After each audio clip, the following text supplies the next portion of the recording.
आ रही है या नहीं आ रही है? आज का मुद्दा है रति नरसिंहनंद सरस्वती का। रति नरसिंहनंद सरस्वती का मुद्दा है। उन्होंने हमारे हुजूर सल्लल्लाहु अलैहि वसल्लम पर उंगली उठाई है और आपको तो पता ही है कि उंगली उठाने में तो माहिर हैं ऐसे लोग क्योंकि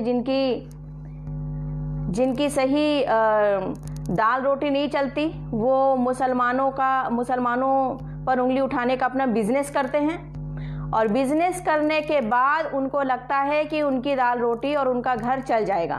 तो आज भी मुसलमानों से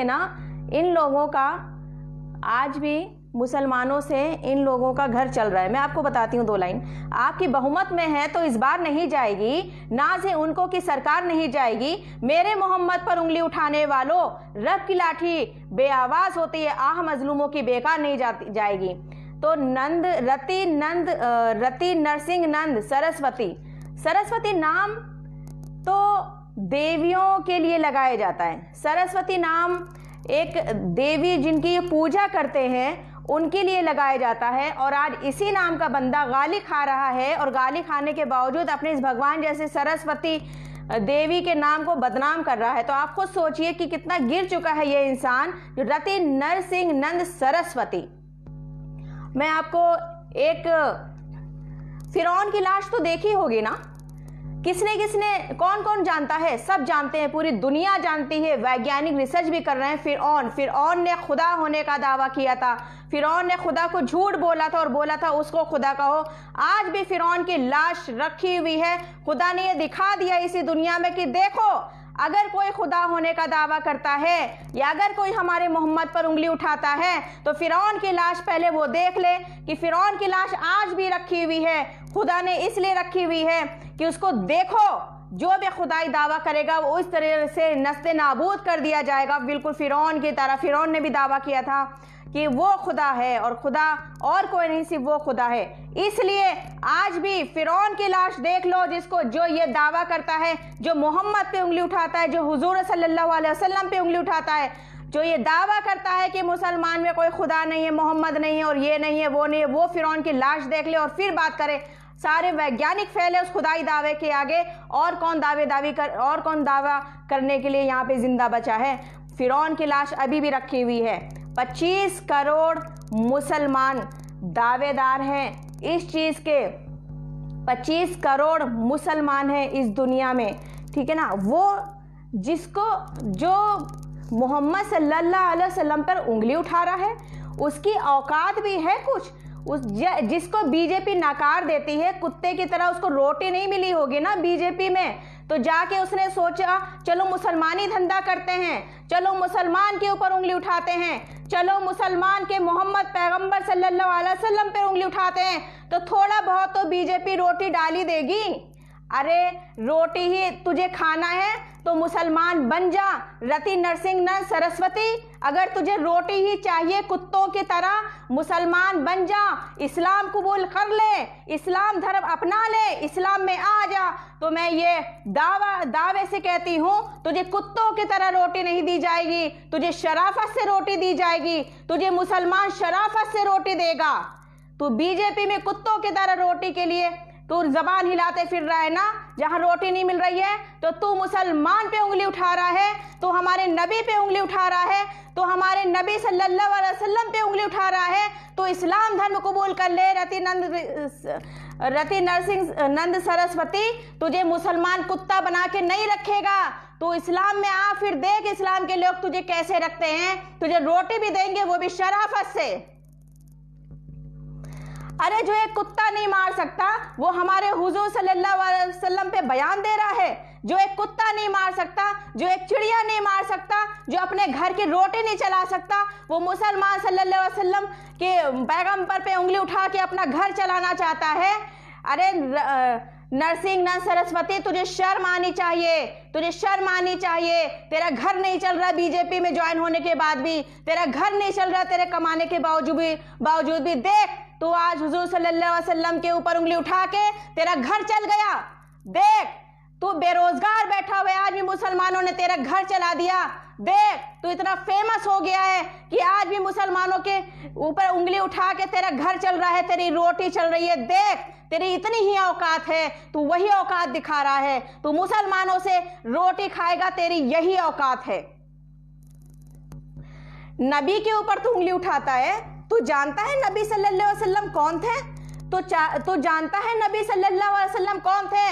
नबी सल्लल्लाहु अलैहि वसल्लम वो थे कि जब वो गुजरते थे तो एक बुढ़िया उनके ऊपर रोज कूड़ा फेंकती थी। उस बुढ़िया के कूड़े का कोई जवाब ना देके वापस चले जाते थे नमाज पढ़ने। जिस दिन उनके ऊपर कूड़ा नहीं फेंका गया, उस दिन वो खुद हालचाल लेने उस बुढ़िया के घर गए कि अम्मा आप तो रोज मेरे ऊपर कूड़ा फेंकती थी, आज मेरे ऊपर कूड़ा नहीं फेंका, क्यों? उस बुढ़िया ने कहा तुम इतने अच्छे इंसान हो कि मैंने एक दिन तुम्हारे ऊपर कूड़ा नहीं फेंका और तुम मेरे घर पूछने आ गए कि आज अम्मा ने कूड़ा क्यों नहीं फेंका। उस अम्मा ने हुजूर सल्लल्लाहु अलैहि वसल्लम के पैर पकड़ लिए और इस्लाम कबूल कर लिया और कहा इस्लाम धर्म इतना अच्छा है कि मैं बीमार हूं, एक दिन मैंने कूड़ा नहीं फेंका। तो हुजूर सल्लल्लाहु अलैहि वसल्लम उसके घर पूछने गए उसकी तबीयत कि अम्मा तुम रोज मेरे ऊपर कूड़ा फेंकती थी, आज आपने कूड़ा क्यों नहीं फेंका।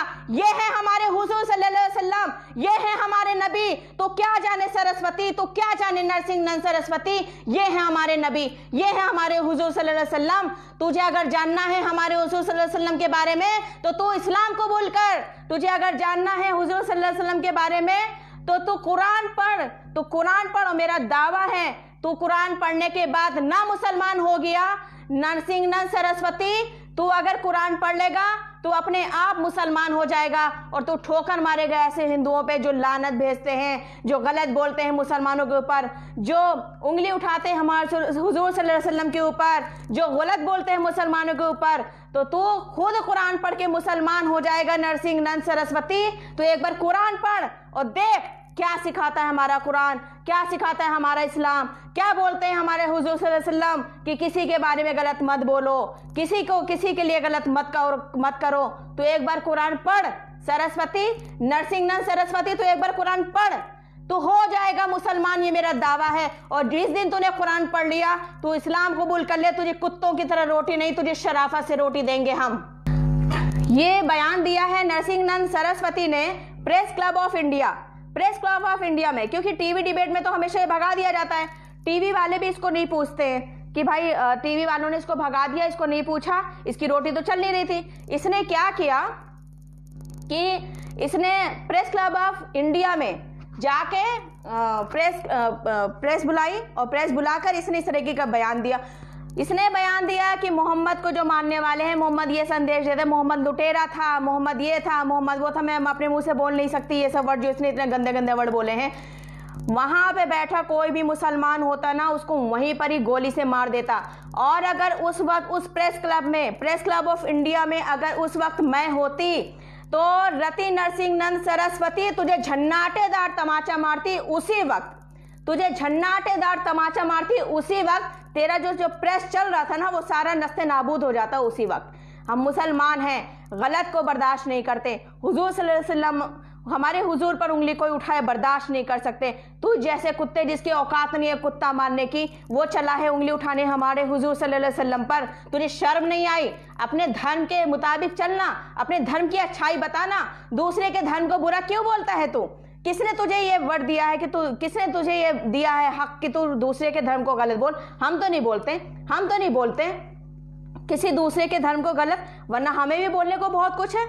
और मैं सवाल उठाती हूँ कि जब सीता जी का हरण करके ले गए थे रावण जी, तो रावण जी, मैं पता है रावण के आगे जी क्यों लगा रही हूँ? क्योंकि एक औरत को अपने घर में रखने के बावजूद रावण जी ने कभी सीता जी के साथ गलत नहीं किया, ये मानिए आप। और राम जी ने क्या किया? जब सीता जी वापस आई तो उनकी अग्नि परीक्षा ले ली। अरे खुद अपनी बीवी पे जिसको यकीन नहीं, खुद अपनी बीवी पे जिसको भरोसा नहीं, अग्नि परीक्षा ले ली है। कम से कम उनको अपनी बीवी पे तो विश्वास होना चाहिए। अब देखो रावण ऐसा व्यक्ति था, ऐसा इंसान था जिसने एक औरत को अपने पास रखने के बावजूद सीता जी के साथ गलत नहीं किया। अरे तुम्हारे धर्म में भी इतनी अच्छी अच्छी बातें बताई जाती हैं, तू इस काबिल ही नहीं है कि तू अपने धर्म को कुछ बता।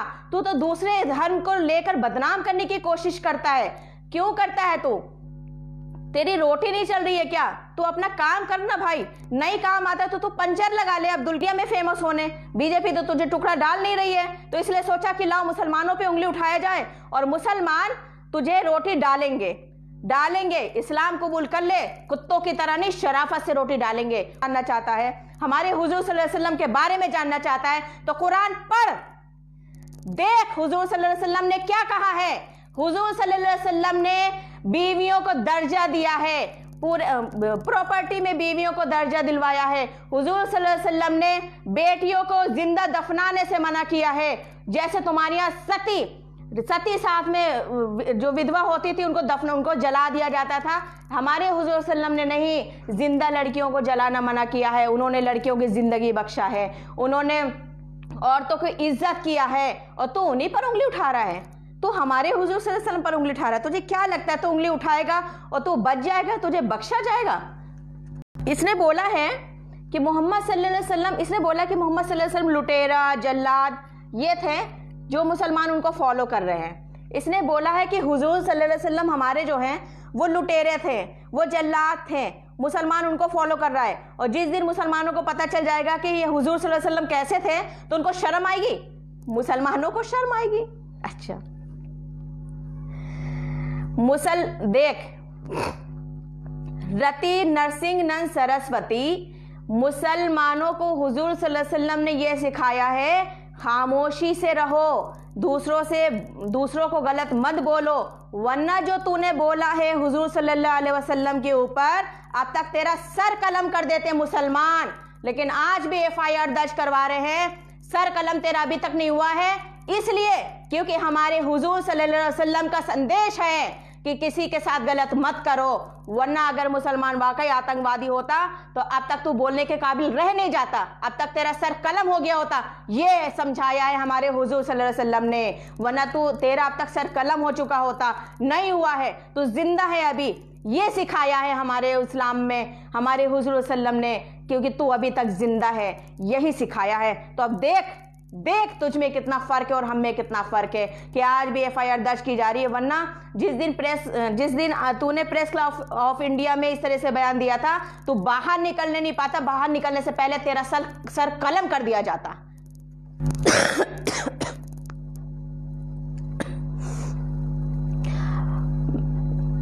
कुत्ते से भी बदतर ये इंसान है, इसको जितनी पब्लिसिटी पानी थी इसने पा ली पब्लिसिटी, और कुछ नहीं करना इसको। या तो बीजेपी में बड़ा पद चाहिए, या तो इसको ये चाहिए कोई इसको पूछ नहीं रहा है, टीवी डिबेट वाले इसको भगा देते हैं। तो ये सोच रहा है कि क्यों ना ऐसा कुछ किया जाए वसीम रिजवी की तरह, जो ये फेमस हो जाए और बीजेपी खुश हो जाएगी, इसको या तो टिकट दे देगी या तो अपना कुत्ता बना के रख लेगी। तो तू देखना, तू तो कुत्ते के काबिल भी नहीं है, तुझे तो बीजेपी पार्टी तो कुत्ता बनाने को भी राजी नहीं है। तो तू सोच, रति नरसिंह सरस्वती अपनी देवी जैसी जो सरस्वती नाम जो है ना उसको कितना बदनाम कर रहा है। तो ये सुन, ठीक है ना। तो ये जो कुत्ता तू बनना चाहता है ना, तो तू मुसलमानों का कुत्ता बन जा, रोटी भी शराफत से मिलेगी, इस्लाम कबूल कर ले और मुसलमान बन जा। उठा दी तूने, गलत उठा दी उंगली ये, अब तू बख्शा नहीं जाएगा। FIR तो हो रही है लेकिन तू बख्शा नहीं जाएगा, और जब तक इसको गिरफ्तार नहीं किया जाएगा हम खामोश नहीं बैठेंगे। रति नरसिंह सरस्वती को गिरफ्तार करे, दिल्ली पुलिस जल्द गिरफ्तार करे। अभी तक ये बंदा गिरफ्तार क्यों नहीं हुआ है? किसकी शय पर यह अभी भी खुला घूम रहा है? क्यों गिरफ्तार नहीं किया गया है? देश में कोने कोने से इसके खिलाफ FIR होगी। अगर कोई मुसलमान ने कुछ बोल दिया होता तो 1 मिनट में दिल्ली पुलिस क्या करती, उसको घर से उठाती और घर से उठाने के बाद UAP लगा के जेल में डाल देती, ठीक है ना। ये तो रति नरसिंह सरस्वती है, इसको तो छांव मिली हुई है कहीं से, तो इसको जल्दी से गिरफ्तार क्यों करेंगे? मेरा सवाल है इस सरकार पर, मेरा सवाल है इस प्रशासन पे, मेरा सवाल है उस पुलिस पर, मेरा सवाल है इस प्रशासन पे, मेरा सवाल है उस पुलिस पर, मेरा सवाल है प्रेस क्लब ऑफ इंडिया से कि प्रेस क्लब ऑफ इंडिया में हर तरीके की प्रेसेस होती हैं, वो होते हैं, प्रोग्राम्स होते हैं, इस तरीके से इस जलील बंदे के लिए कैसे उन्होंने छूट दे दी कि वहां बैठ के इसने प्रेस किया है और वहां पर इस तरीके से बयान दिया है, इस पर कोई एक्शन नहीं लिया गया। प्रेस क्लब ऑफ इंडिया पर भी एक्शन लेना चाहिए, जिसने उस पर बुकिंग कराया है उस पर भी एक्शन लेना चाहिए कि ये क्यों किया गया है। ये जानबूझ के सोची समझी साजिश है, सबको पता था ये बयान देने वाला है, जानबूझ के प्रेस क्लब ऑफ इंडिया में ये बयान दिलाया गया है, ये सोची समझी साजिश है। मुसलमानों पे तीखी तलवार का हमला है, मुसलमानों उनके हुजूर सल्लल्लाहु अलैहि वसल्लम पर हमला है। ये क्यों किया गया है? जानबूझ के किया गया है। जब भी इलेक्शन आते हैं सर पे तो कुछ ना कुछ मुसलमानों पे उंगली उठा दी जाती है, जब भी आते हैं इलेक्शन सर पे मुसलमान को गलत बोल दिया जाता है, बस दूध का दूध और पानी का पानी इधर उधर हो जाता है। सबको पता है कि मुसलमानों पे उंगली उठाओ और इलेक्शन जीत जाओ। इतने घटिया सोच वाले लोगों को मैंने नहीं देखा आज तक। लेकिन मैं यही बोलूंगी, जहां भी हैं आप हैं, जहां भी इस वक्त हैं आप, वहां से एफआईआर दर्ज कराइए, थाने में एफआईआर दर्ज कराइए। थाने वाले अगर एफआईआर दर्ज नहीं करते, पूरी पलटन साथ में ले जाइए, थाना भर दीजिए, उसके खिलाफ एफआईआर दर्ज कराइए, उसके खिलाफ उसको जेल में सड़ना चाहिए। हमारे हुजूर सल्लल्लाहु अलैहि वसल्लम पर जो उंगली उठाए उसको बख्शा नहीं जाएगा, उसको बख्शा नहीं जाएगा। जाते जाते दो लफ्ज बोल रही हूं आपको, ये कौन कह रहा है कि मेयार गिरा दो? अगर इस रति नरसिंह नंद सरस्वती के खिलाफ अगर कोई कार्रवाई नहीं होती है तो हम बहुत बड़ा कदम उठाएंगे। और मैं आपको ये बता रही हूं कि ये कौन कह रहा है कि मेयार गिरा दो, ये कौन कह रहा है कि मेयार गिरा दो? दुश्मन जब हार मान ले तो तलवार गिरा दो। घुट घुट कर 5 साल जीने से बेहतर है सरकार है नामर्द तो सरकार गिरा दो, सरकार है नामर्द तो सरकार गिरा दो। बहुत बहुत शुक्रिया।